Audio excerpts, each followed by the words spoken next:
2001, la police de proximité a été instituée 3 ans plus tôt par Lionel Jospin. Dijon Ville-Test accueille cette année-là les assises interrégionales de la police de proximité. François Rebsamen et le ministre de l'Intérieur, Daniel Vaillant, signent une convention pour une meilleure coordination entre police nationale et municipale. Aujourd'hui, Dijon se porte de nouveaux volontaires pour expérimenter la police de sécurité du quotidien.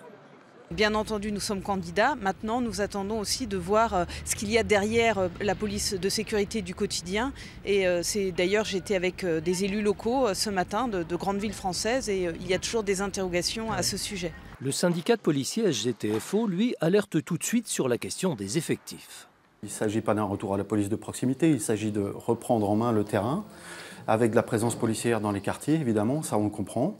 Donc là-dessus, nous, on se rend compte au travers des collègues que la situation est très compliquée à Dijon, qu'on est en manque d'effectifs, qu'on n'a pas de matériel, qu'il y a un tas de difficultés, notamment au niveau de la vie sociale des fonctionnaires de police, et qu'on n'est pas en mesure concrètement d'apporter des effectifs pour mettre en place cette PSQ. Sur ce point, l'adjointe en charge de la tranquillité est d'accord avec les policiers.